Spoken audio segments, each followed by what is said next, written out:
ذات، دوسری شرک فی صفات، تیسری شرک فی الافعال.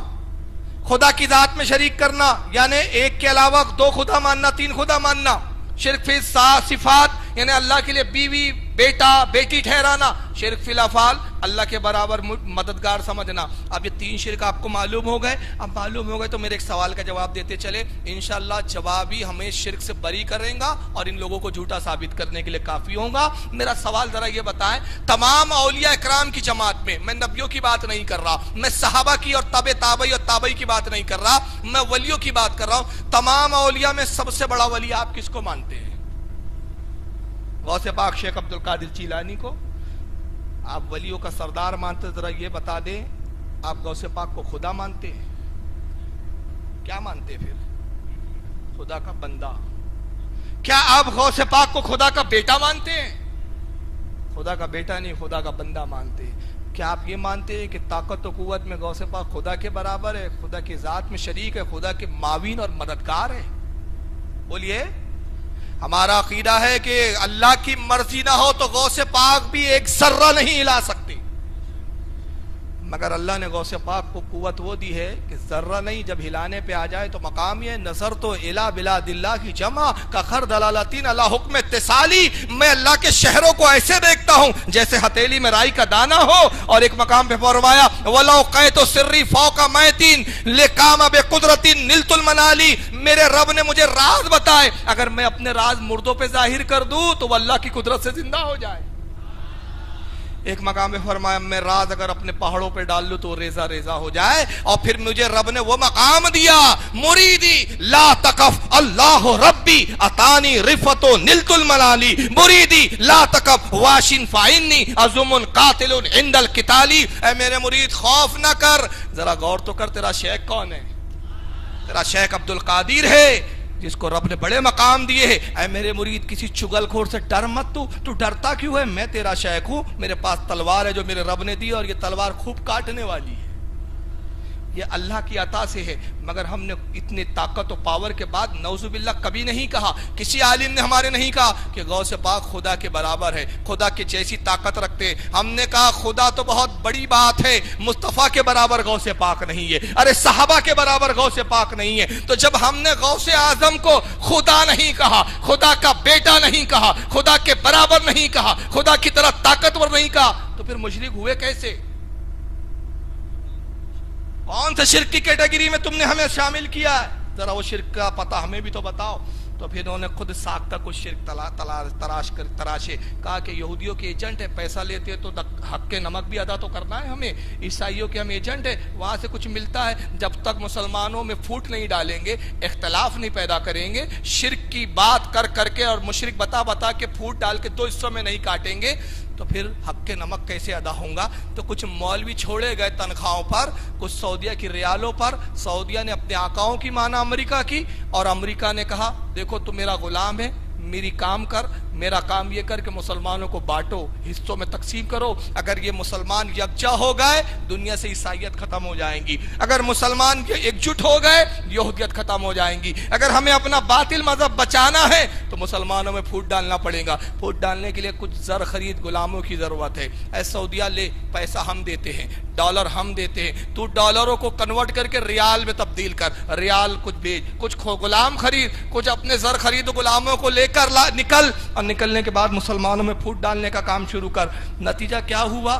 کچھ ایسے مولوی نکلے جو بکاؤ ہے، سعودیہ کی ریال کی بولی بولتے ہیں اور مسلمانوں کو مشرک بناتے ہیں. مگر وہ ایک لمحہ یہ نہیں سوچتے کہ ہم جن مسلمانوں کو مشرک کہہ رہے ہیں، خدا کی قسم وہ تو مشرک نہیں ہے، لیکن مصطفیٰ نے فرمایا اگر کوئی کسی کو کافر کہے اور وہ کافر نہ ہو تو کہنے والے پر کفر لوٹ آتا ہے. تم نے ہمیں کافر کہہ کر ہمیں کافر تو نہ بنایا، خود کافر ہو گئے ہو، خود مشرک ہو گئے ہو. آئیے اس